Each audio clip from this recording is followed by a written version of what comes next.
2001 was a year that most people will remember for the horrific tragedies that shook the world that fateful September morning.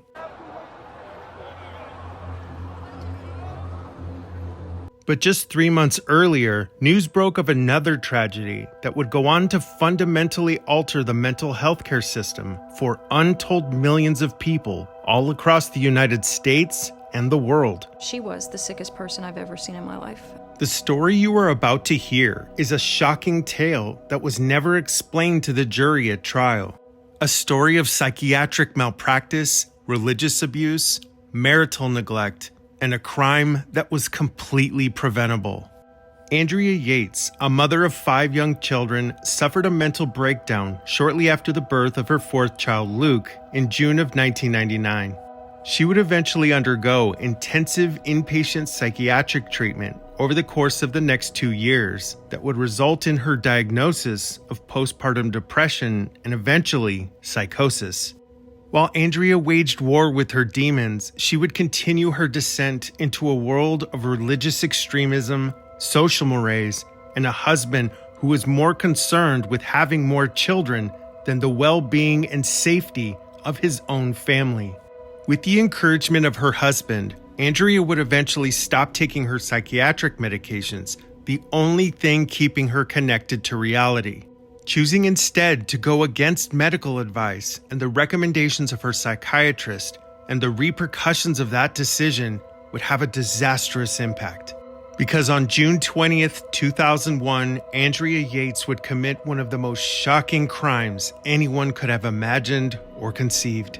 But the case and trial of Andrea Yates is a story that the media never fully told, a crime that never needed to happen. Because we should not know the name of Andrea Yates beyond that of a successful registered nurse, a loving mother, and a wife who was failed by virtually everyone who ever claimed to care about her.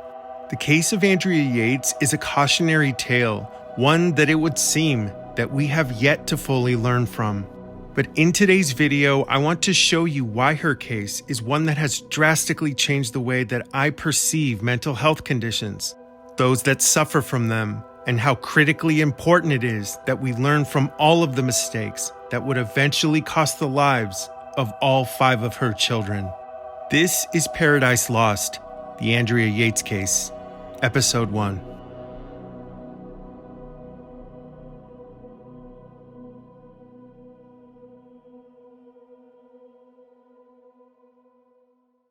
Today's episode will include a detailed discussion on serious mental health disorders. Due to the nature of this case, some viewers may find this story contains sensitive topics. Viewer discretion is advised.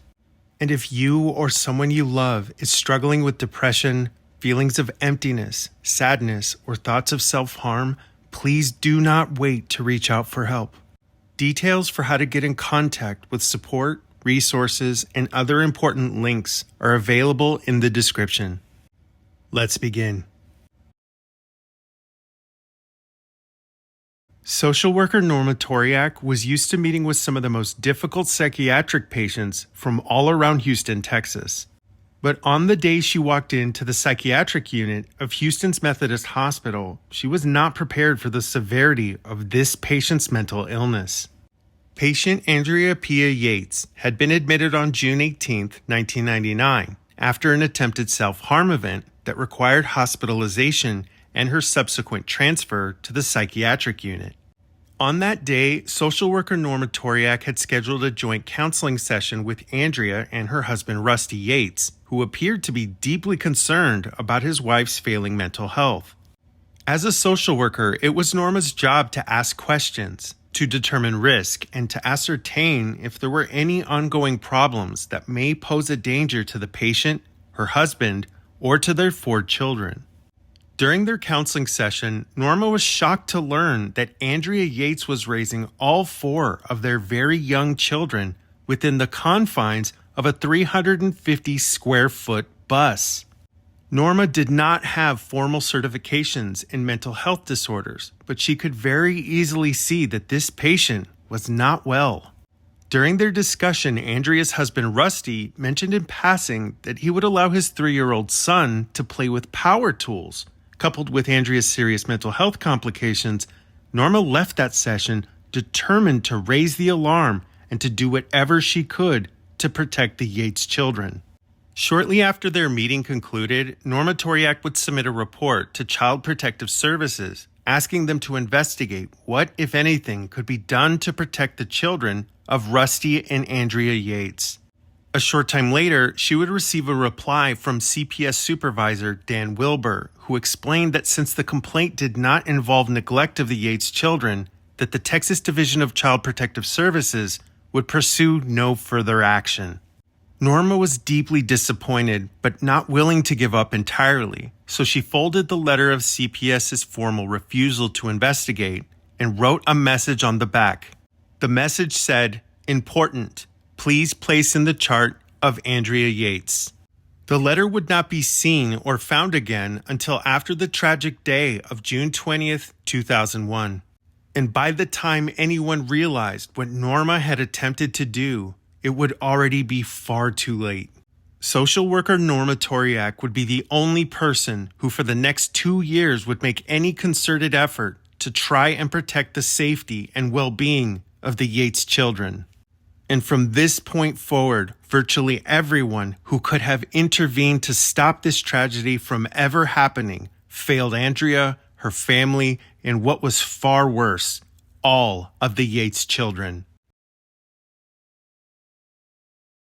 It was a particularly sweltering day in Houston, Texas, that Wednesday, the 18th of August, 1999.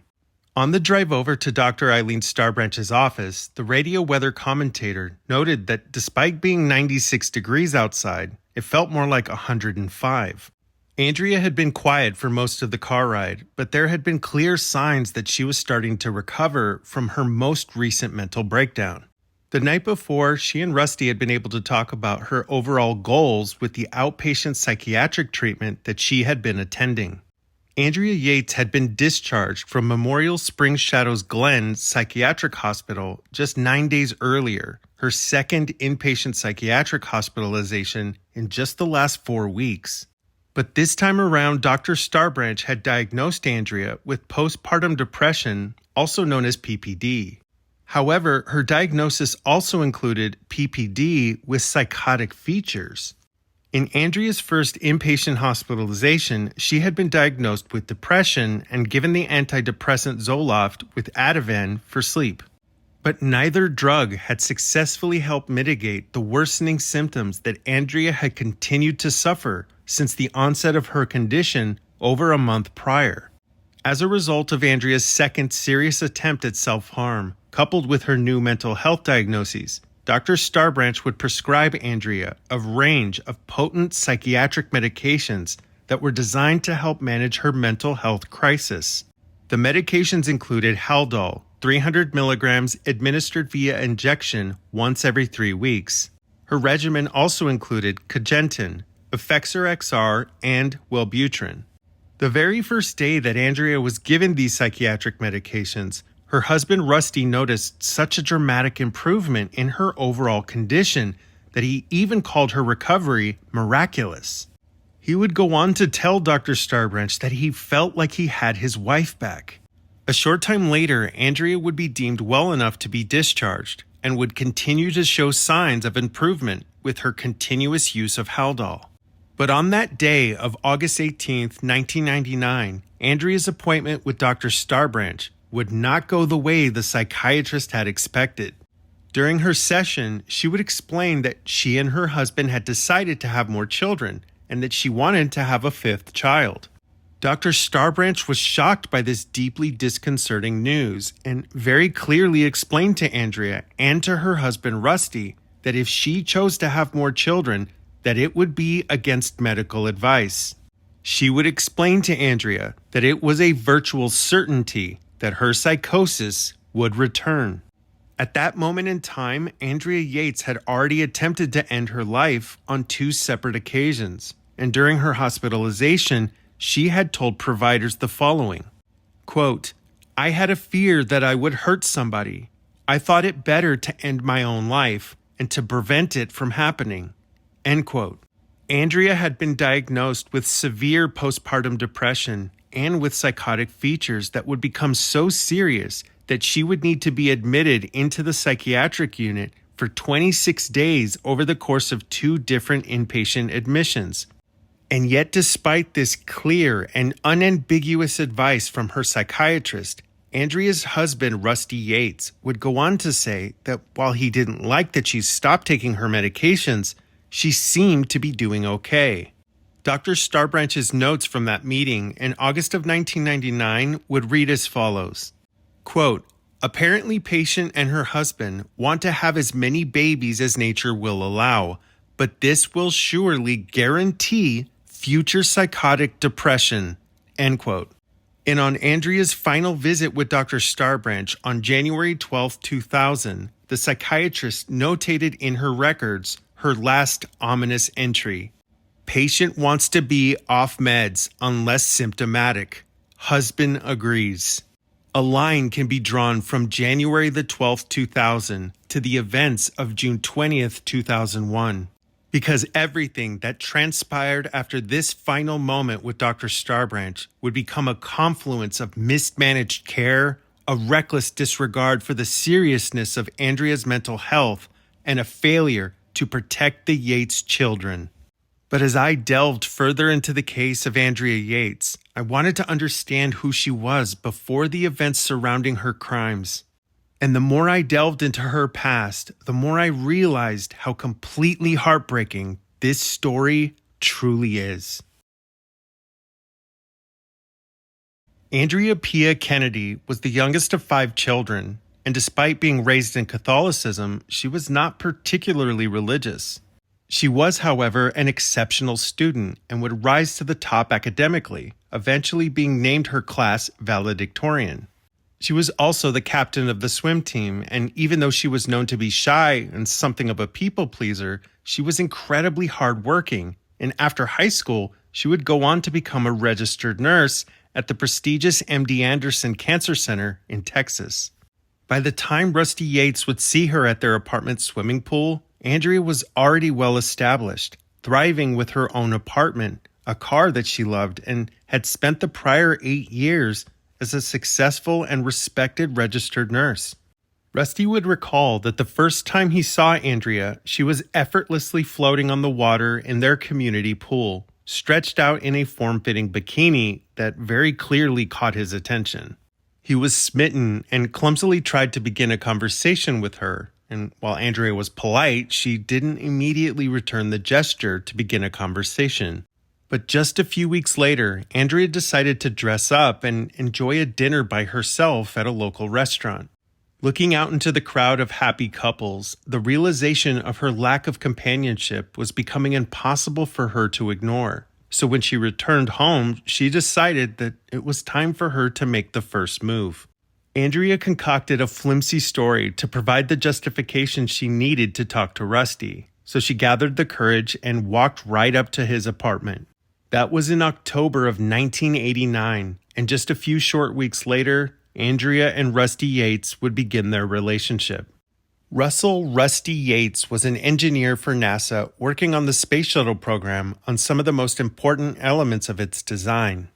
As a child, he grew up near Nashville, Tennessee, and during his high school years, he was active on the football team, eventually joining the Fellowship of Christian Athletes.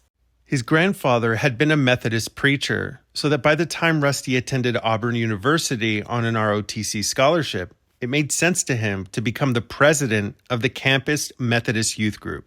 But it was who Rusty met in college that would go on to shape the future and trajectory of his life in ways that he could not have even begun to imagine. Michael and Rachel Warrenecki were itinerant evangelists who nomadically traveled the United States, preaching their version of the gospel at virtually any location, college campus, or street corner that would allow them. Michael Warrenecki would meet Rusty Yates on the campus of Auburn University, and almost immediately the two became very close friends. Rusty would see Michael as something of a mentor, a spiritual leader, and even a father figure. So much so that when he started dating Andrea, the first people to meet Rusty's new girlfriend was Michael and Rachel Warrenecki. The Warreneckis were fire and brimstone preachers, and their views on Christianity were discussed at length during Michael's interview with ABC News on March 26, 2002. In the interview, Warrenecki began to describe his discussions with Rusty and Andrea during one of their week-long stays with the traveling preacher and his family. In addition to telling the Yates that their children were very poorly behaved, Michael Warrenecki told Andrea that it was his sincere belief that everybody is going to hell. And it wasn't uncommon for Warrenecki to claim that even people who attended church regularly had no hope for ever entering the gates of heaven. Warrenecki believed that the only people who had any chance of entering paradise were him, his wife, and his children. This extremist and fringe view of Christianity would be memorialized in the publication of his newsletter, aptly named The Perilous Times. Over the years, Warrenecki's wife Rachel has been quoted saying that a woman is created to be a helper, a servant, whether she's single or married.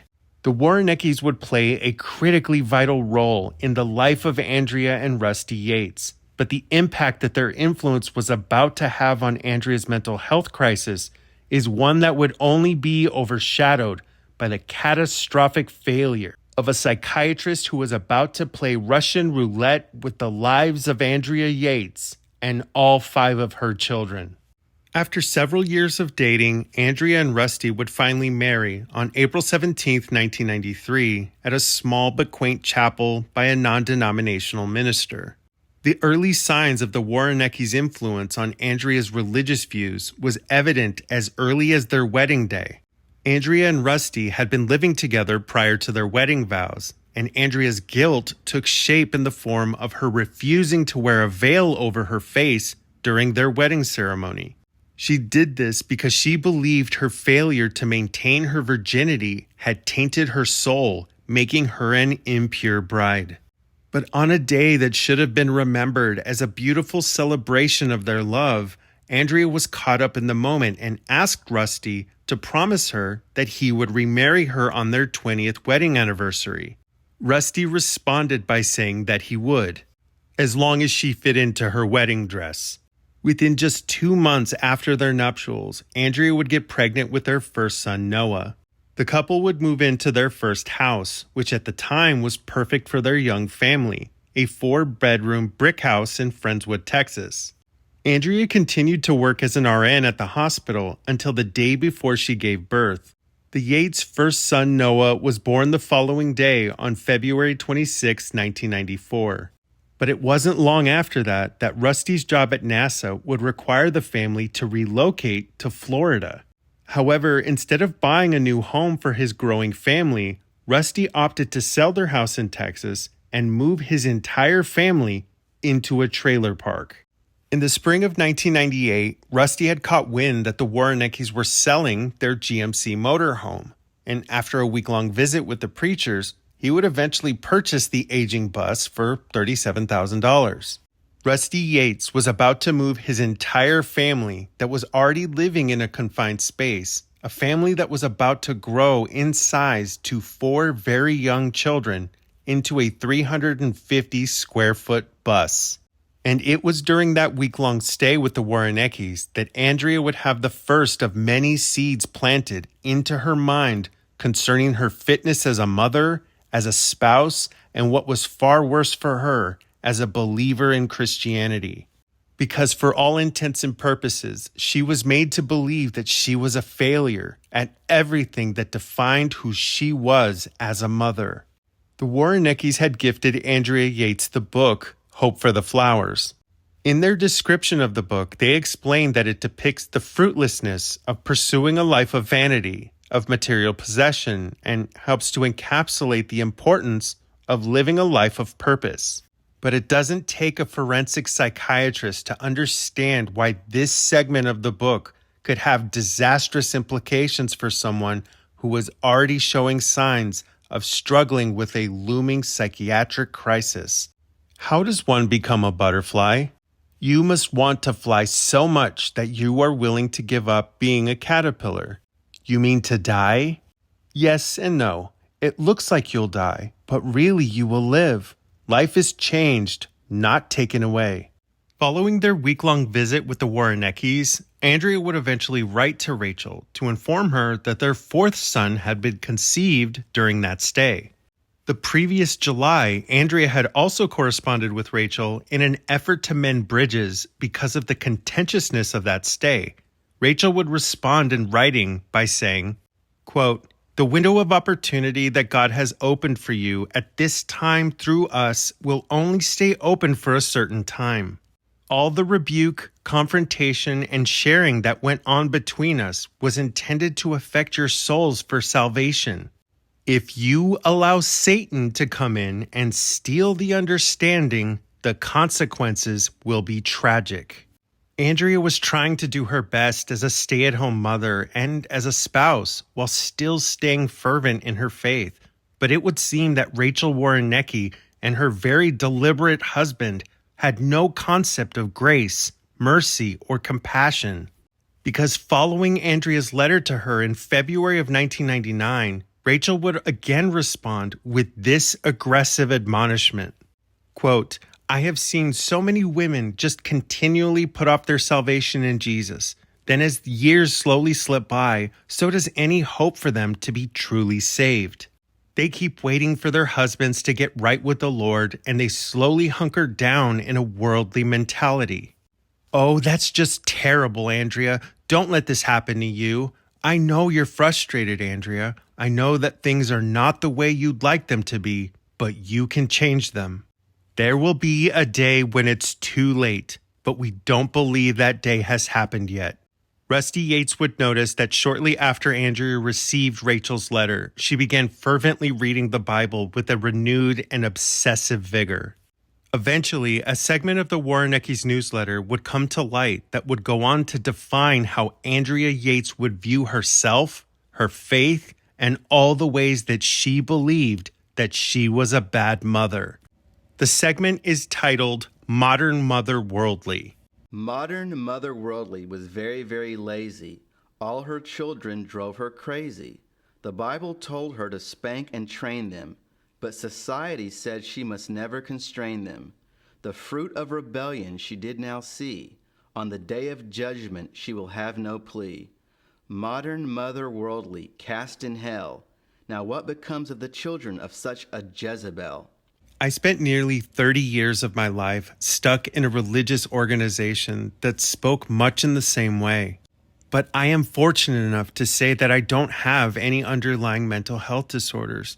And yet I can tell you that these kinds of teachings do so much damage to so many people, let alone to a mother who was barely able to tread water trying to manage raising 4 children in a tiny bus with no friends, aid, or support. But this kind of spiritual abuse was only the beginning of what was about to become a storm that was only going to bring something far worse. The birth of Andrea's 4th son, Luke, was celebrated by the Yates family, and early on it seemed as though everything had gone on without a hitch. But in the weeks and months following his birth, Andrea wasn't sleeping more than a few hours each night, in addition to the fact that she was having to breastfeed every few hours, while also taking care of 4 children without any outlet, rest, or significant downtime of her own. Andrea was not getting anywhere close to the support that she desperately needed. Coupled with the lack of sleep, it was now clear that everything was about to come crashing down. Later that day, Andrea called Rusty and asked him if he could come home, and by the time he walked through the door, he would see his wife in a state of abject crisis. She was in the back of the bus, sitting down, shaking her hands and legs uncontrollably. Barely able to speak, she finally uttered, "I need help." Rusty's response was to gather their 4 children, pack them into their vehicle, and drive a short distance away to the beach in Galveston. The following day, Rusty would take Andrea and the kids to her parents' house, and later that afternoon, while the children were sleeping, Andrea would make the first attempt to end her life by taking 40 of her father's trazodone pills. Andrea would be found by her mother and then rushed to the nearby hospital where she would receive life-saving treatment and would eventually begin her first of 2 stays in the psychiatric unit. During that first stay, she would be diagnosed with postpartum depression, and even at this early stage, she was already showing signs of being catatonic, as well as clear symptoms of psychosis. Both indicators have severe and potentially life-threatening implications for a patient demonstrating all of Andrea's warning signs. Almost immediately, Rusty Yates would begin to play damage control to anyone who was willing to listen. He would refuse to acknowledge that Andrea suffered from major depression, choosing instead to call it the baby blues, while downplaying the severity of the situation. But in this first hospitalization, Andrea was already telling doctors that she believed that she was a bad mother. Now, I wonder where she got that idea from. Just 7 days after being admitted into Houston's Methodist Psychiatric Hospital, Andrea Yates was discharged. But before leaving, Rusty would meet with her treating psychiatrist, Dr. James Flack, who instructed him to continue to watch Andrea 24 hours a day, 7 days a week. He explained that if for any reason he couldn't watch her, to make sure that someone else was with her at all times. Andrea was discharged with a month's supply of Zoloft and in order to meet with Dr. Eileen Starbranch as soon as possible. Earlier that month on July 1st, Andrea had her first meeting with psychiatrist Dr. Eileen Starbranch. Andrea's depression did not appear to have improved, and Dr. Starbranch recognized the clear signs that she was suffering from psychosis. In an effort to help treat her failing condition, she would prescribe Andrea her first antipsychotic medication, Zyprexa. But the mind of a psychotic person is an unimaginable web of contradictions and delusions, because Andrea fundamentally disagreed with that diagnosis. And in many ways, she was embarrassed by it. So as soon as she learned what the Zyprexa was for, she began flushing it down the toilet. Which is why it was no surprise that just 3 weeks later, Andrea's PPD had reached a boiling point, and she would attempt to end her life for the second time. Andrea was admitted once more for psychiatric treatment, but this time Dr. Starbranch would go to greater lengths to help pull Andrea back from the ledge she had been pushed out on by a lack of support, and by a husband who believed it was appropriate to raise a family inside of a rundown shack on wheels. Dr. Starbranch would prescribe Andrea 300 milligrams of Haldol that would be administered via local injection every 3 weeks by medical professionals who were able to ensure her compliance. The impact of the new medication was immediate, and Andrea seemed to recover in just a matter of hours. But it was during this second hospitalization that Andrea would admit that signs of her visual and auditory hallucinations had been present for many years longer than anyone knew. In fact, during a session with Dr. Thompson, the inpatient psychiatrist for the hospital, Andrea admitted that after the birth of her first son, Noah, she recalled a day where she had visual hallucinations that lasted several hours, but thankfully they went away later that afternoon. This would mean that Andrea Yates had already demonstrated signs of psychosis over half a decade earlier.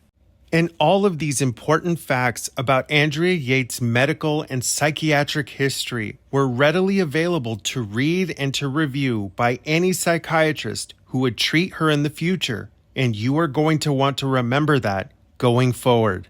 As we learned earlier, Andrea Yates would be discharged from her second hospitalization, and a short time later, she would go against medical advice with the encouragement of her husband Rusty, and would completely stop her use of all of her medications.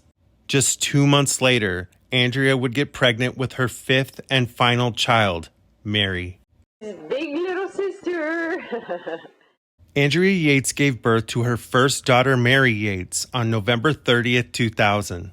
By that winter, Andrea would reach out to her former colleague and fellow nurse, Debbie Holmes. Holmes would later reveal that during one of their conversations, Andrea would tell her that she believed that she was possessed by Satan. Andrea would tell Debbie that she believed that Satan was the cause and source of her previous mental breakdown. She went on to say that she was confident that her only problem was a hormonal imbalance and the devil. So convinced of this delusion, she would tell Debbie that Dr. Starbranch had fixed her hormonal complications, but it was now up to her to fight Satan. And this time around, Andrea would do a much better job at keeping Satan at bay. Over the years, Andrea had always maintained a very close relationship with her father, with the two of them enjoying countless sailing trips together over the course of her adolescence into her adulthood. So when her father died on March 12, 2001, Andrea's already precarious mental health condition would completely collapse. Within a matter of days, Andrea slipped back into the nightmarish realm of her severe postpartum depression, and this time around, her psychosis was completely unmanageable. Once again, Andrea was found sitting catatonic, her legs shaking a mile a minute, now scratching the crown of her head to the point of bleeding. Andrea was now completely unable to communicate. She had stopped eating, drinking, and was only getting 2 to 3 hours of sleep a night. Rusty immediately contacted Dr. Starbranch and asked for her advice on how to proceed. Without hesitating, the concerned psychiatrist advised Rusty to take Andrea immediately to Northwest Houston for an inpatient psychiatric hospitalization. She advised him to do this right away in order to prevent Andrea from slipping into a potentially fatal bout of psychosis. The urgency of this situation had reached a critical mass. But despite Dr. Starbranch's clear medical advice, Rusty would push back and explain to her that a 45-minute commute to the psychiatric hospital was too great of a burden on him. So instead of getting Andrea admitted and ensuring she would receive the necessary treatment she required at that moment, he instead chose to call a multitude of local psychiatrists in the area to try and plead with them to prescribe his gravely ill wife the medications she so desperately needed. The same medications that Rusty had supported Andrea stop taking just months prior to her getting pregnant against her psychiatrist's medical advice. Rusty would instead set an appointment with Dr. Starbranch for 1 week later and would wait to have Andrea admitted into a nearby psychiatric hospital on March 31st, 2001. 4 entire days after Andrea's psychiatric crisis began. Andrea Yates' condition had worsened so significantly that she would refuse to admit herself into the psychiatric hospital, firmly believing that she was not psychotic. Eventually, the local probate court would intervene and sign orders committing her into the psychiatric unit of Devereaux, Texas Treatment Center on March 31st, 2001. Upon admission, Andrea would be described as catatonic, selectively mute, and showing a severe decline in her overall condition. She was no longer eating or drinking and would continue to lose weight over the next several weeks. Dr. Mohammed Saeed would eventually become her inpatient treating psychiatrist and would remain her treating doctor until the events of June 20th, 2001, the day that Andrea Yates would be arrested for the intentional drowning of all 5 of her children. Just 1 day after she was admitted, Andrea would give the treating staff the longest series of words that she had been able to put together for some time. She looked at them, seemingly heartbroken, and said, "I'm not a good mother." 2 days after admission, Dr. Saeed would write to probate court Judge Burwell, providing the court a patient status update for Andrea with regard to her court-ordered commitment. And in his status report of her treatment, it included the following quote: "Miss Andrea Yates was admitted 3/31/2001. She's catatonic and refusing to talk. She's also refusing to take her medications." In his medical notes, he would describe her as having postpartum depression with possible psychotic features. Remember that diagnosis, because it's about to become critically important. During Andrea's admission, Rusty Yates had informed the staff that Andrea had a history of mental health illness and had already been treated with Haldol, an antipsychotic medication for these same issues, by Dr. Eileen Starbranch. It is widely considered the accepted practice that upon hospitalization of a psychiatric patient, that the treating provider requests a patient's previous psychiatric records history, especially in light of a psychiatric patient with the severity of Andrea Yates' condition. But despite the extremely disconcerting state she was in, her records would not be requested during the 13 days that she would remain hospitalized, and despite the fact that she had already made 2 previous attempts on her life. During Andrea's stay at Devereaux, she would attend daily group meetings, all of which were geared towards abstinence programs from drugs and alcohol, a problem that Andrea Yates did not have. In fact, this inpatient program did not have any postpartum depression groups, sessions, or therapy of any kind. During the group meetings, patients were taught the dangers of drug use and the critical importance of avoiding chemical dependency while maintaining long-term sobriety. These groups would become a seed that would germinate into Andrea's mind, becoming a root system of delusions that would convince her to avoid taking her psychiatric medications due to her fear of chemical dependency and addiction. In fact, on Andrea's 5th day of treatment, the patients were shown a video concerning the risks of alcohol and drug addiction. It would be noted in her chart that Andrea Yates cried throughout the entirety of the nearly hour-long video. Andrea had only shown minor signs of improvement since her admission, but still appeared to be severely depressed and would only speak 1 or 2 words at a time, with considerable delays between her responses. Earlier that day, the patients had been shown a video on the signs, symptoms, and treatment for depression, and several hours later, she met with Dr. Saeed. During their meeting, Dr. Saeed's notes reflect that Andrea claimed to feel 90% better than when she arrived, and she was now requesting to be discharged. Later that evening, when Rusty arrived, he would learn that Andrea was being processed for discharge, news that was shocking and hard for him to comprehend. Rusty may not have been a psychiatrist, but she still appeared to be very depressed and only marginally improved. He implored Dr. Saeed to keep her at least 1 more day. Andrea Yates, after having been given no tailored treatment for her condition and having been shown videos that only added to her psychosis, a woman in crisis that was forced to attend groups that had no medical benefit to her, was discharged just 36 hours later. Rusty would take Andrea to her first in-office appointment with Dr. Saeed, who had been treating her with Effexor, Wellbutrin, and Risperdal since her stay at Devereaux. Rusty would explain to Dr. Saeed that her condition had continued to remain poor and reminded him that Andrea had previously been treated with Haldol successfully by Dr. Starbranch. He encouraged Dr. Saeed to contact Dr. Starbranch to discuss Andrea's previous treatment, a call that Dr. Mohammed Saeed would never make. Instead, choosing to raise the dose of Andrea's Effexor while declining to prescribe the one medication that had already successfully treated Andrea's PPD. Over the next several weeks, Andrea's mental health would sharply decline, and Dr. Saeed's response to her progressively worsening state was only to continue to raise her daily dose of Effexor, a medication that had continued to show no signs of improving Andrea's mental health crisis. By early May, Andrea's condition had worsened significantly.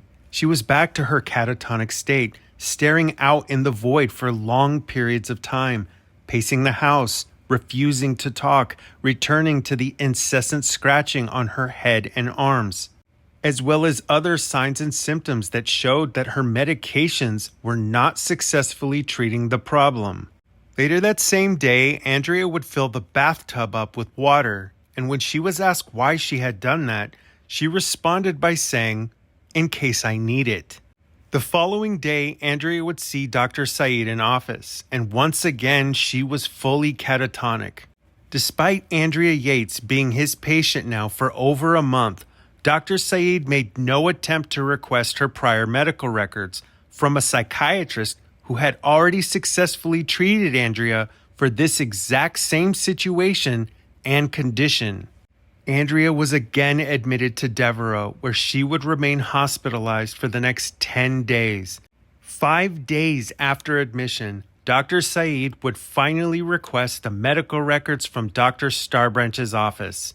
Rusty had also broke through to him and was able to convince Dr. Saeed to give Andrea Haldol, but instead of providing her the 300 milligram injection every 3 weeks, Dr. Saeed chose instead to give her 2 milligrams twice daily. This would represent less than 1/3 of the daily effective dose that Andrea had been given previously. Instead, Dr. Saeed chose to prescribe Andrea Wellbutrin, Cogentin, Restoril, Effexor, and her low-dose Haldol in an effort to treat what was objectively a critical mental health crisis. Over the course of that 10-day period, Andrea would remain in a catatonic state, maintaining very poor nutrition intake and generally refusing to participate in groups. Once again, the groups were not designed to help patients cope with any of the mental health disorders that Andrea was there to treat. Despite Andrea's progressively worsened state, her visibly obvious severe depression, as well as the signs and symptoms of her psychosis, Andrea Yates would be discharged on May 14, 2001. A discharge that would come as a result of her insurance company refusing to continue to pay for her inpatient care. Andrea Yates was discharged just 5 weeks before the horrific events that were about to unfold. The next day, Rusty would bring Andrea to her mandatory outpatient group sessions. After the group was over, she informed Rusty that they were still entirely about alcohol and drug dependency. Frustrated with the horrendous treatment options, Rusty took it upon himself to confront the staff. So Rusty approached the nurses who ran the program and inquired why their facility didn't have any programs designed for his wife or the numerous patients who were there for issues other than drug and alcohol dependence. The nurse looked at him, smirked, and said, "Why don't you file a complaint?"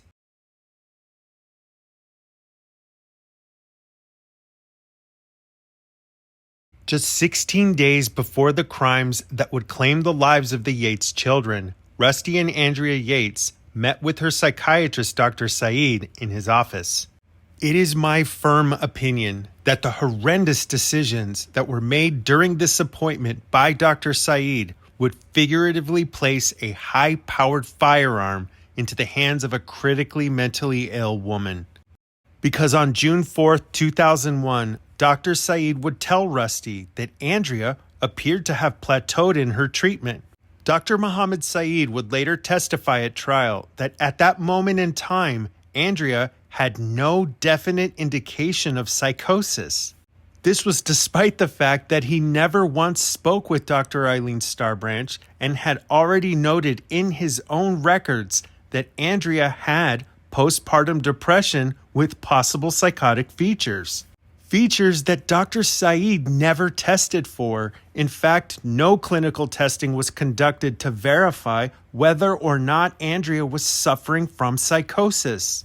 And this was despite the medical records that he had in his possession from Dr. Starbranch that already proved that she had a prior history of the condition.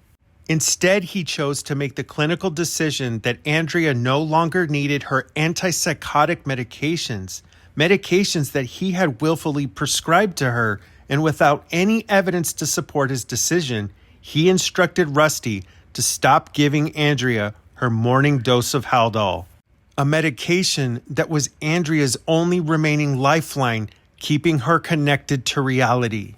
During the jury trial of Andrea Yates, it was revealed that one of the most important factors of medication therapy for the treatment of any mental health disorder is the importance of the patient maintaining the consistent intake of the prescribed medications. Consistent daily intake of psychiatric medications is paramount for the ongoing treatment of any psychiatric disorder. It is widely recognized that one of the most dangerous choices any patient can make in connection to the treatment of psychosis is to abruptly stop taking their antipsychotic medication. In every iteration of the peer-reviewed medical literature that has ever been published concerning the use of powerful psychiatric pharmaceutical medications, they all state the importance of slowly tapering a patient off their medication before discontinuing its use entirely. Typically, a slow taper from an antipsychotic drug would be closely monitored over several weeks or even several months. So abruptly stopping a powerful drug as substantial as Haldol without tapering the dose slowly over time, especially for a critically mentally ill patient like Andrea Yates, would largely be considered a wildly dangerous and inappropriate treatment of her illness, especially because her condition was only continuing to get worse and had not shown marked signs of improvement. But when I looked through the records of this case, I was horrified when I realized that was precisely what Dr. Saeed did. During that meeting, he instructed Rusty to stop giving Andrea her morning 2 milligram dose of Haldol, and then just 3 days later, instructed him to stop giving her the 2 milligram dose at night. That, my friends, is what we call coming off of a medication cold turkey, and it's quite literally a recipe for disaster. The one and only thing keeping Andrea Yates from a total psychotic break, the only drug that had been able to help her manage her serious mental health crisis in the past. The literal finger in the dam that was keeping the floodgates from destroying what remained of her connection to reality was now being totally taken away. Andrea Pia Yates, a woman who had a 2-year documented history with postpartum depression with psychotic features as per Dr. Eileen Starbranch's own psychiatric records that were in fact in Dr. Saeed's possession, was taken completely off of her antipsychotic medication, and what was even worse is what Dr. Saeed was about to do next. In the psychiatric community, the drugs Remeron and Effexor are often referred to as rocket fuel. They are a well-known drug combination that has a potentially lethal effect for anyone who has been diagnosed and treated for bipolar with psychotic features, a condition that Andrea Yates has since been diagnosed with present day. Dr. Saeed would not only take Andrea off of her Haldol, but would put in its place a dose of 45 milligrams of Remeron and 450 milligrams of Effexor XR. I have watched the terrifying effects of this illness up close and personal, and I cannot begin to fathom the nightmarish hellscape that Andrea Yates endured while being on what is widely considered the maximum dose of these medications. Especially because this combination of medications is referred to as rocket fuel because of the serious bouts of mania it can cause in psychiatric patients. Manic episodes that have the potential to effectively disconnect the mind from reality. But if all that wasn't enough, what Dr. Saeed was about to do next is, in my non-medical opinion, the catalyst for this entire series of events. Just 2 days before what happened in the home of Rusty and Andrea Yates, Andrea would go back to Dr. Saeed, and the very first thing that Rusty would say to him was, "She's declined, and I'm concerned." Once again, Rusty would ask about putting Andrea back on Haldol. Dr. Saeed would respond by saying, "It's a bad medicine." During Andrea's trial, Dr. Saeed would testify concerning Andrea Yates at this moment in time, a woman with a well-documented history of postpartum depression and psychosis, and yet he stated that he did not find any evidence that psychosis was playing an important role at that time. But the reality of that moment in time was that Andrea Yates had spent the last 2 years going in and out of the hospital due to her serious psychiatric illness. Several years later, many different psychiatrists who would treat Andrea would refer to her as the most sick psychiatric patient they had ever seen.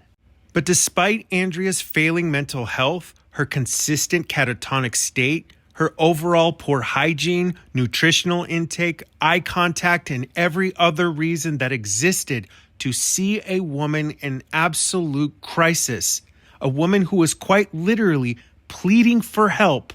Dr. Saeed looked at Andrea sitting across from him, seeing the state she was in, and said the following to her, quote, "You need to help me out with a more positive attitude. Chin up." In the entire history that I have been working on this channel, I have never been more disgusted by the words of any so-called medical professional. Words that lack any semblance of empathy, compassion, or concern for a patient whose life and the lives of her children were quite literally hanging in the balance.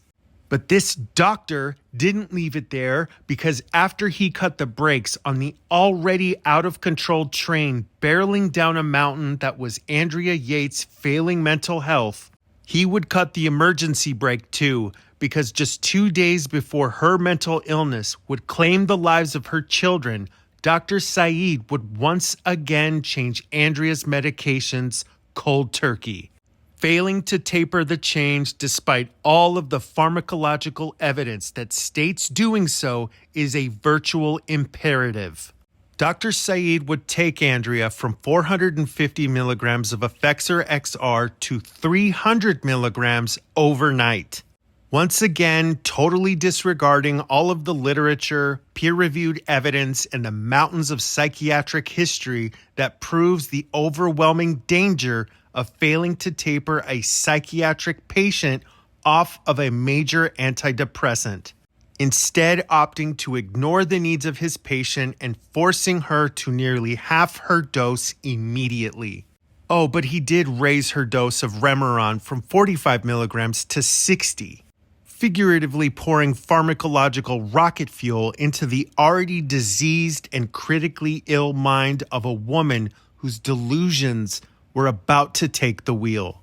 After years of 4 different inpatient psychiatric hospitalizations, a progressively worsened mental health crisis and prognosis, a psychiatrist who had discontinued Andrea's use of the only medication that had ever aided her in the past, while still being on a litany of powerful medications, including the drug combination informally referred to as rocket fuel, combined with 2 prior attempts to end her life and then being given clear instructions to watch Andrea around the clock, or at the very least make certain that someone was there with her at all times. Just 2 days later, on the morning of June 20th, 2001, Rusty Yates would leave Andrea home alone with their children because he had an important meeting at NASA. He would later admit that he believed that his mother was en route to their house and was expected to arrive soon, but the reality was that she was not due for at least an hour.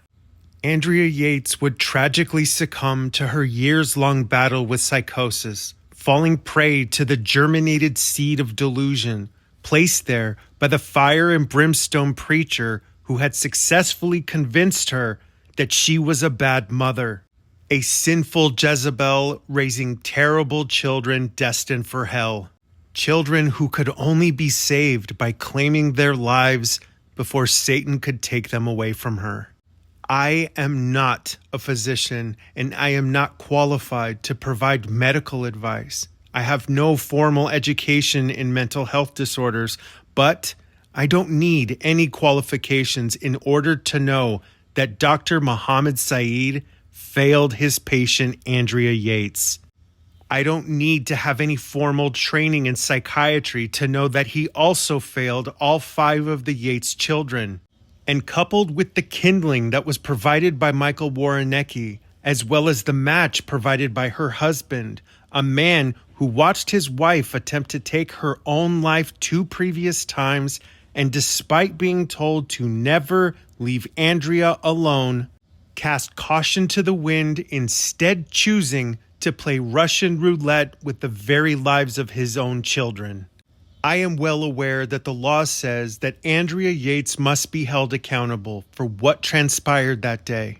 But everything that preceded the events of June 20th, 2001 was a confluence of mistakes, failures, and a fundamental disregard for the seriousness of a woman suffering a mental health illness. A woman in crisis who simply just needed help.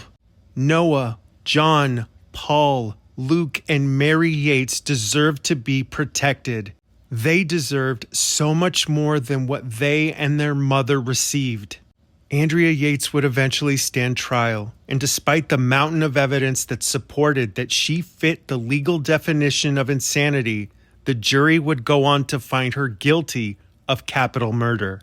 The state had also asked the jury to place Andrea on death row, but they declined, instead choosing to give her life in prison without the possibility of parole. But after a Herculean effort by Andrea's attorneys and a critical mistake that was made by an expert witness for the prosecution during the first trial, Andrea Yates was granted a new trial on appeal.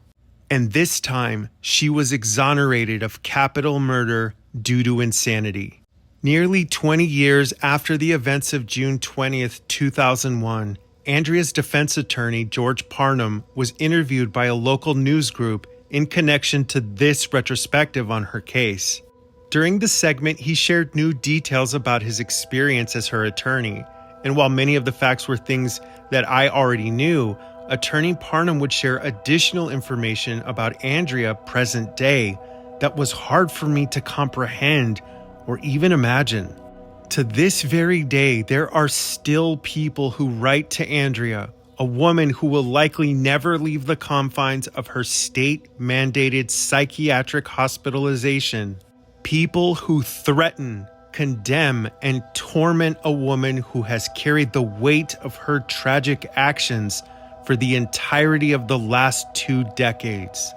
The tragedy of what transpired surrounding the case of Andrea Yates is one that I see with new eyes, precisely because of what we now know.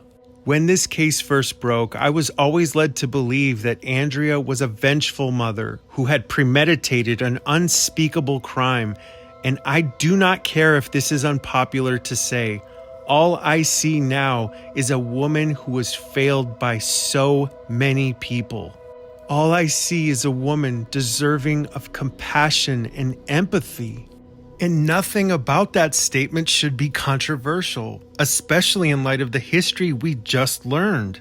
Because there is a dark reality that we cannot afford to turn away from any longer. Our children are facing unprecedented rates of depression and self-harm on a scale that has alarmed professionals throughout the entirety of the psychiatric and medical professions.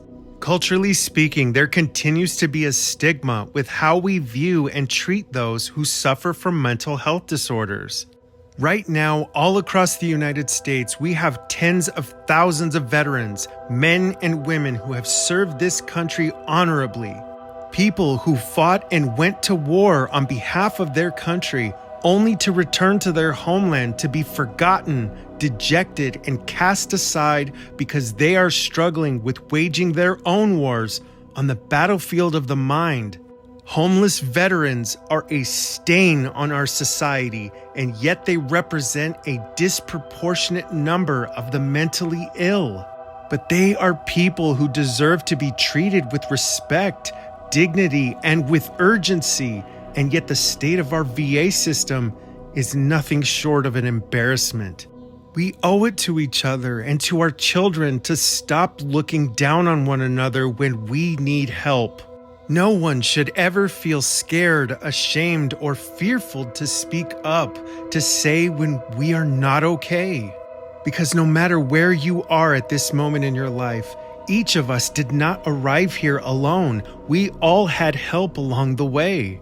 Because no matter what may divide us, politically, religiously, culturally, or economically, we are all human, each of us deserving of love, compassion, and empathy. And even though we may look at the circumstances of this case and wish that something different had happened along the way, what we can do is learn from it. so that the next time we see someone drowning in the circumstances that life dealt them, maybe this time we'll throw a life raft and do whatever it takes to help them get back to safety. Attorney George Parnham would tell one final story about his experience as Andrea Yates' attorney. He recalled the first time that he met her and how impactful that first statement she made to him was. He already knew the overall details of what she had done, what she was being charged with, and what she was about to face. His experience told him that the media circus and everything she was about to go through was only going to get much worse. Every part of him saw a woman who was broken, a woman who clearly did not have the capacity to understand what she had actually done. But out of all the things that Andrea Yates could have said to him in that moment, he was not prepared for what she actually said. Her eyes were worn, tired, and weathered from years of hiding her secret battles with demons that had robbed her of everything she ever loved. Andrea appeared to be frightened, but looking up at him like a child, she finally spoke.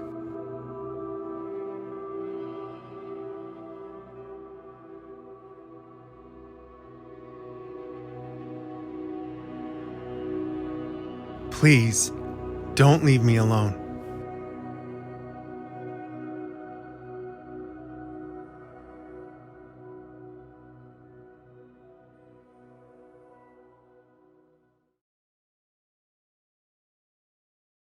Since the trial of Andrea Yates, the study of women's mental health has been said to have advanced by 50 years because of the incredibly important insights that her tragedy revealed to the psychiatric community. From understanding the critically important need to raise awareness about postpartum depression, to the dangers of PPD developing into psychosis for all new mothers after having given birth. The impact of this case would culminate in 2003 when the Texas state legislature passed the Andrea Yates Law. The law, still in place to this very day, requires hospitals and doctors to inform patients about postpartum depression and the signs and symptoms to be aware of in order to treat the condition before it becomes a crisis. When I started down the path of researching this case, I had only ever heard of it in the context of what I had seen on the news. Like many of you, I had no earthly idea the terrifying nightmare that Andrea Yates had endured at the hands of so many people who had refused to listen, to empathize, and to take her illness seriously. As I went down the path of learning all that transpired in this case, I realized that there are so many other women dealing with variations of this same kind of hardship. And even though I had watched my daughters and my partner face these same struggles, I realized that I can never know what it feels like to be a mother or to be a woman facing the day-to-day fight of managing mental health struggles. And it's why I wanted to give space to hear from women within this community. Women from all around the world telling their stories. Women who have fought their own battles with mental health conditions, postpartum depression, and many who have faced some of the darkest moments of their lives and who have come out on the other end of those experiences.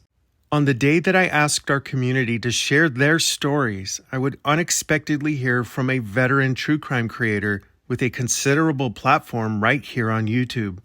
Kimbyrleaha is one of the most hardworking and candid true crime creators I've come across since I started on this platform. She is not just a hardworking mother, a law school graduate, and an outstanding beacon of professionalism, but also someone that I am honored to consider a colleague in this incredible community. Today, I want to share something special with each of you. I want to give Kimber space to tell her story, the hardship and the struggle and everything that she endured to get where she is today. I am truly humbled and grateful that she was willing to share her story.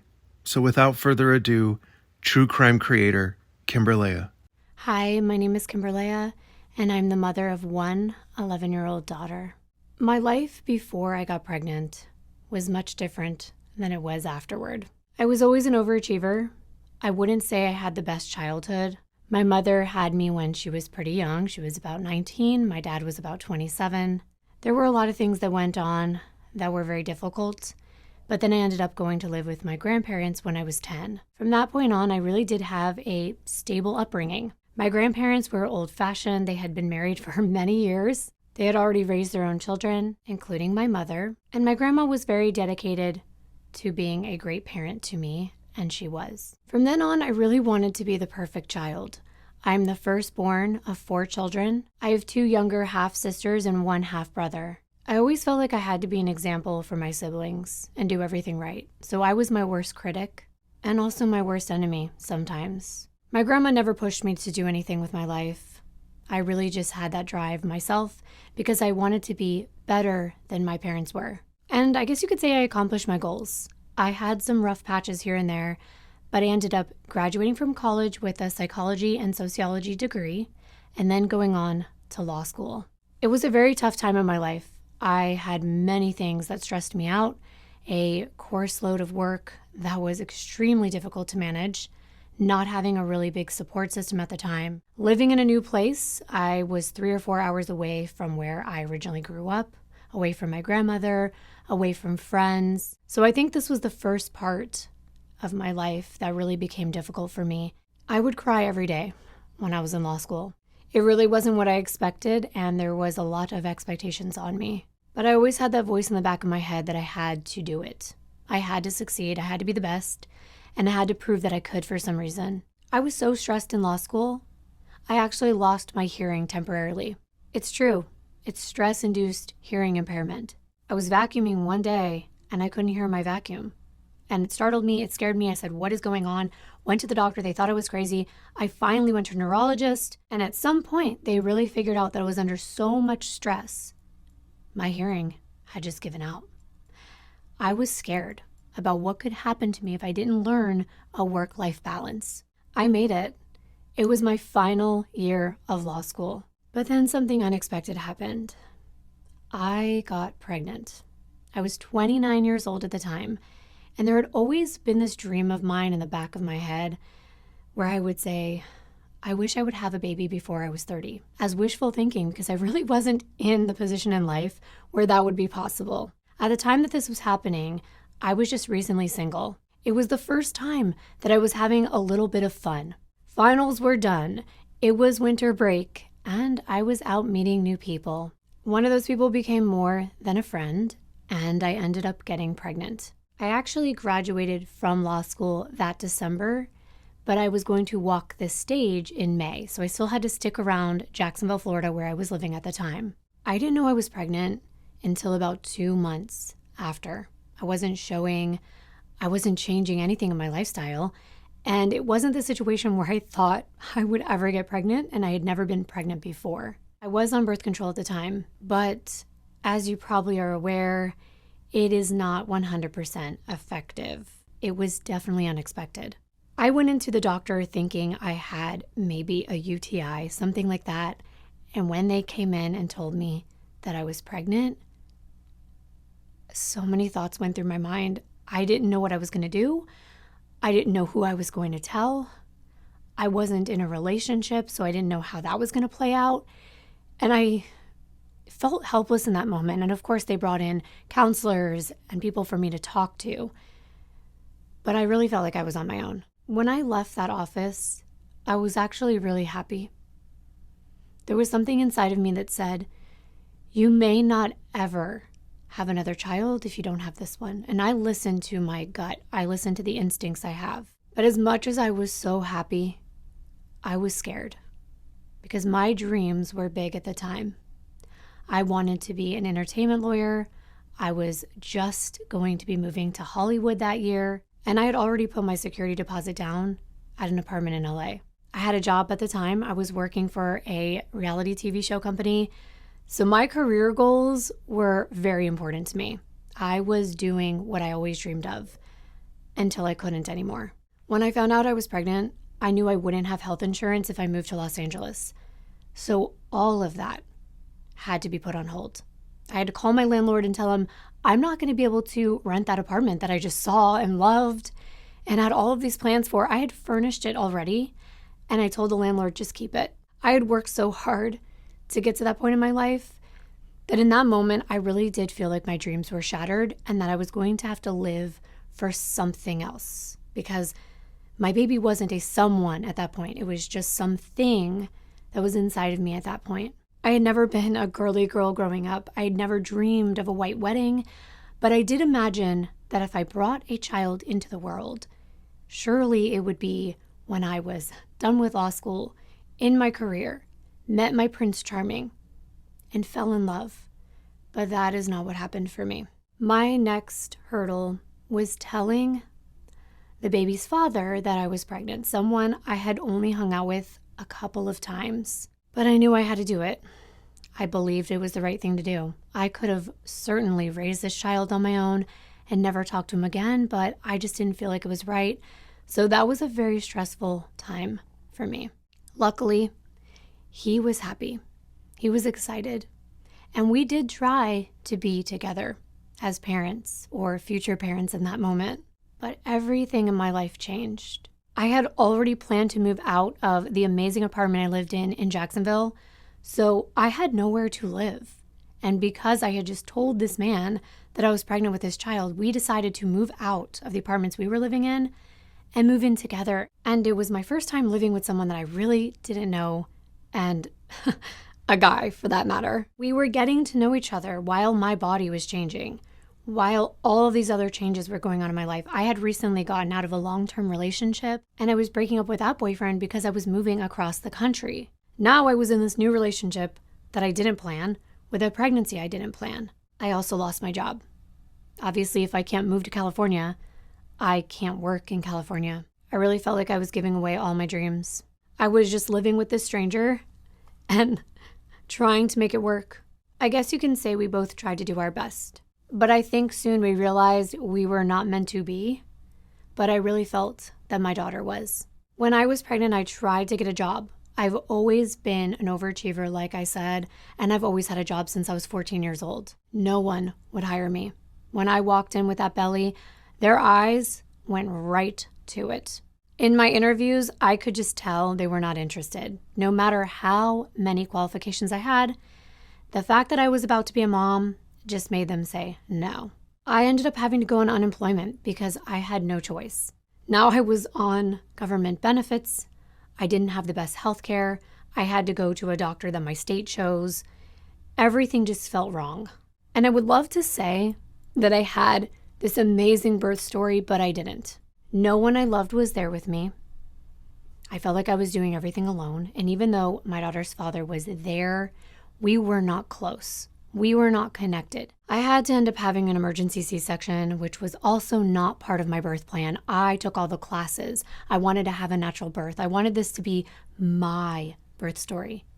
But it ended up being my doctor's birth story and doing what they wanted in order to care for me and my daughter. When my daughter came out, she had jaundice. I couldn't see her right away. I just had that massive surgery. A C-section is not a minor surgery. It's a major surgery. I had never had anything like that done to my body. And I'm telling you right now, I don't know what it's like for many other women, but for me, the pain was excruciating. Any little thing I did, if I moved, if I laughed, if I tried to breathe, it all hurt. Not to mention, I almost had to have a blood transfusion because I lost a lot of blood during that surgery. But just because I didn't have to do that, didn't mean that things were easy for me. I now had to care for a newborn while I was still in pain. I remember not wanting to get out of the hospital bed, and they said, if you don't get up, you could get a blood clot and die. So I remember my stomach feeling like it was ripping open when I stood up and had to walk down those halls. Being able to hold my daughter for the first time did bring a lot of joy to my life. And I have to say, when I got home and I took little videos of her and I knew how cute she was and that she was mine, things did change for me. I was happy. I was genuinely happy, but then that changed too. Not sleeping, being in pain, not having anyone to help me, and not having any way of finding out the right way to do things. Because let me tell you, I mean, obviously this was 2011. We had the internet, but there wasn't as much as there is now. I remember getting so much information from so many different places, and I didn't know what was right. Should I give her formula? Should I try to breastfeed? Should I put oatmeal in her bottle to make her sleep better? And of course, my mom had opinions, my grandmother had opinions. Everyone had something to say, and I was torn in so many different directions, all by myself. My partner at the time had to work. I didn't have a job. My job was taking care of my newborn. I had never held a newborn before I held my daughter. I had never changed one diaper. I knew nothing. Even though I had siblings, my mom took care of all that. And things started to become more than I could handle. My goal at this point was to just get through a day, just get through a night. The baby was crying. I was tired. I was not sleeping. I don't know how many nights went by, but sleep deprivation is so hard to deal with, especially when you have a newborn to take care of. Our body needs sleep. It's a necessity. And when I didn't get it, I actually felt like I was going crazy. All of a sudden, things just looked pitiful for me.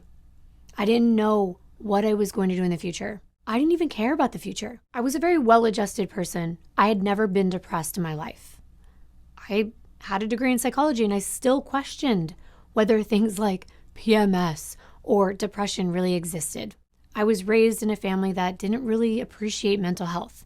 They didn't even tell me that my grandfather took his own life until I was in college, because they didn't want me to have a bad impression in my mind, thinking that I might do the same thing. They didn't understand mental health. I told you I grew up with my grandparents. So what I didn't realize until later was that I was dealing with postpartum depression, and there was no one for me to talk to.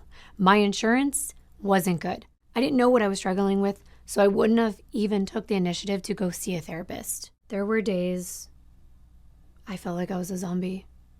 And then I started to have very morbid and confusing thoughts. I lived on the beach.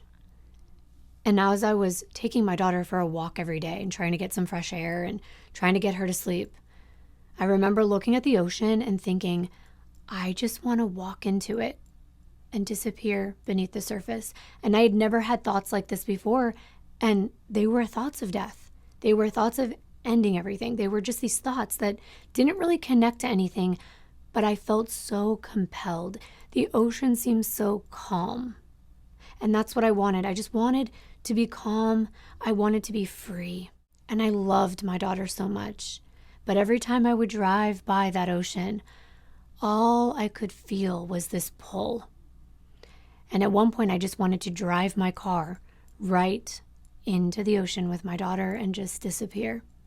And those were not normal thoughts, and they scared me. I honestly didn't even process these feelings at the time or these thoughts. I didn't know what they meant. I didn't know what was happening to me. I didn't even have time to reflect on it because there was so much going on in my life. It was dirty diapers. It was feedings every hour. I really didn't have time to reflect on what this could be and what it could mean. I didn't want to tell anyone because I was embarrassed. I wanted to be a good mom. And I felt like I wasn't a good mom. I felt like I was a disappointment, that I had this unplanned pregnancy, that I was having these terrible thoughts, and I didn't know how to get help. As a matter of fact, it turned out that my partner and I at the time broke up. It was humiliating.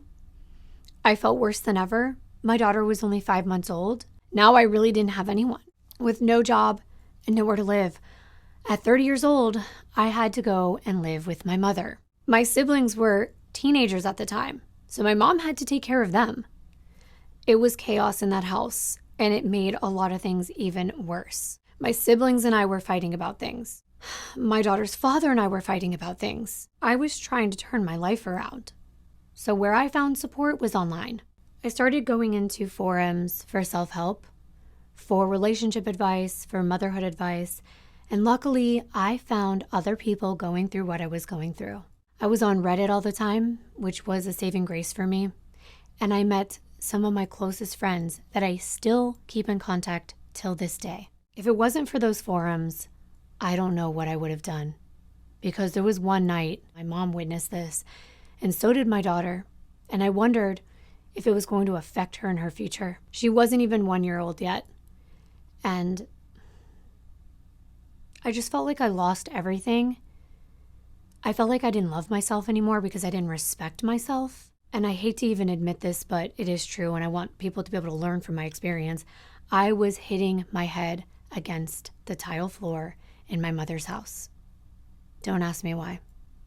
I just got to a breaking point, and it just felt good to get this aggression, this anger, this sadness, this disappointment, all of these feelings out at once. It just felt good for me, even though I was hurting myself. And I just remember scratching my arms, and I don't know why I was doing it. It definitely wasn't for attention, but of course I knew my mom was there. And I think I was hoping that she would realize just how broken I was and for once in my life help me. Because I really didn't feel like she was ever truly there for me, but that's because she was going through her own stuff in life. And I forgive her for that, but it didn't make it better. Being in those forums saved my life.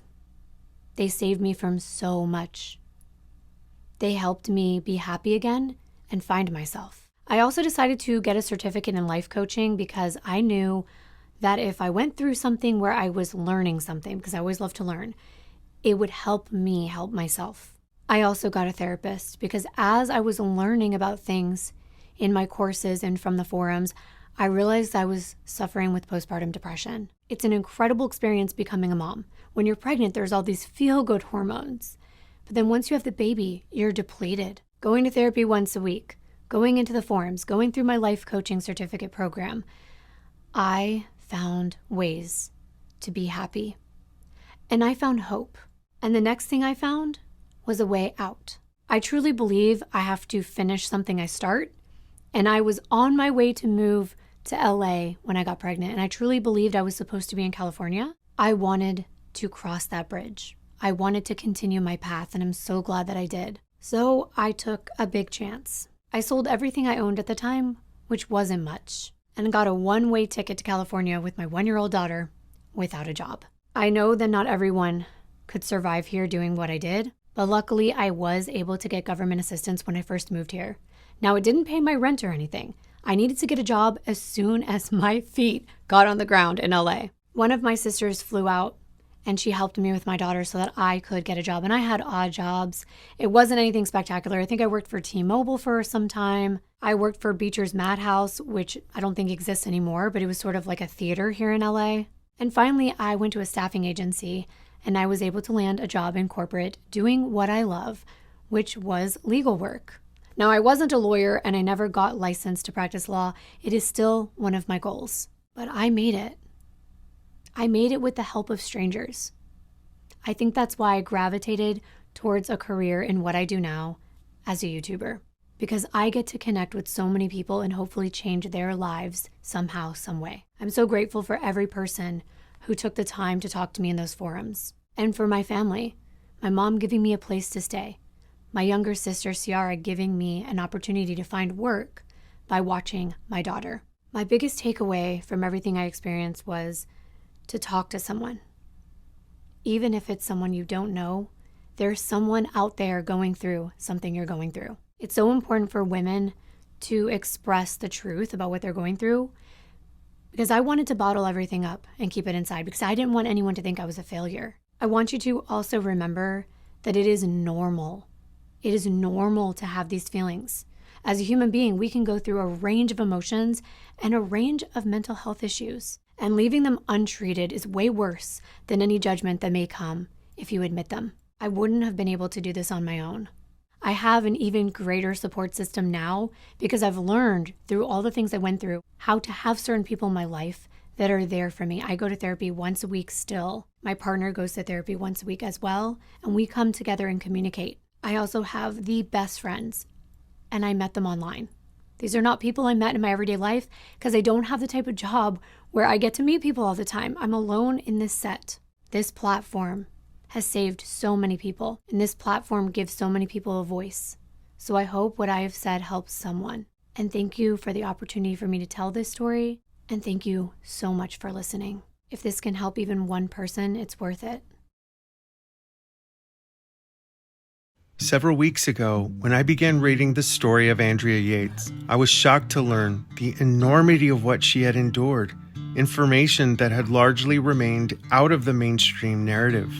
From my own personal experience, I have observed the hardship of my own daughters, seeing their day-to-day struggle with daily mental health challenges.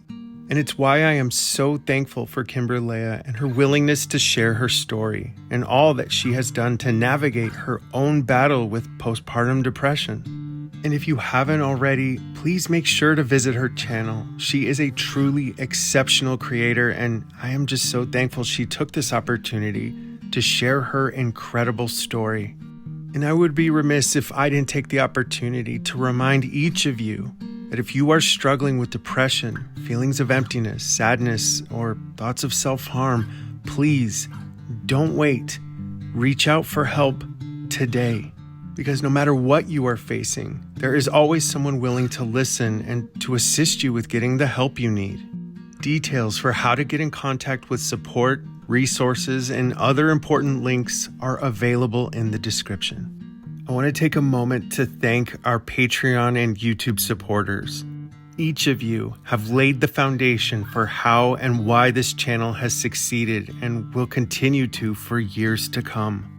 The support that each of you have shown me and this channel has opened the door for so many new opportunities that will allow us as a community to do so much good, to raise awareness about deeply important issues like this one, and to continue to advocate for the truth, for justice, and for the victims of every case that we cover on this channel. Due to the incredible amount of time, research, editing, and overall work that goes into creating content, our Patreon and YouTube supporters allow me the time that I need to create content that is focused on quality above all else. As many of you know, these episodes can take several hundred hours to create, so your support makes all the difference in allowing me to focus on making the best possible content. I'd also like to thank today's producers, Lise May, George Lopez, Mr. Merman Prince, Emily Kay, and Crystal Burrell. Now, before we go, I want to let everyone know that the next episode on this channel will be the final chapter in the Chris Watts saga. I am not going to cut any corners, but I am working around the clock 7 days a week to get it done. So stay tuned because this last episode is going to be a wild ride. Also, I am working on a special investigatory episode covering some important pre-trial insights into Brian Kohberger's case, as well as new series covering Chandler Halderson, Gabby Petito, and Leticia Stoke, as well as many, many more. So don't forget to like, comment, and subscribe to be notified for the new and exciting content coming soon. Finally, the proceeds from the revenue of this video will be donated in 2 equal parts to 2 charities that focus on the mental health needs of women postpartum. These are deeply important issues to our community, and we want to help do our part to make a difference. Also, today's episode included research information found in author Suzanne O'Malley's book on the life and trial of Andrea Yates. Her book, Are You There Alone?, can be found on Amazon as well as audio formats on audible.com. Details for how to obtain a copy of Suzanne's book will be available in the description. Again, thank you all for being a part of this community and for just being here today. And just one last thing before I go. No matter who you are or what you've been through, please remember this. Your life is important and valuable, and I am truly grateful to have had you here today. So as always, this has been Behind Criminal Minds. We'll see you next time.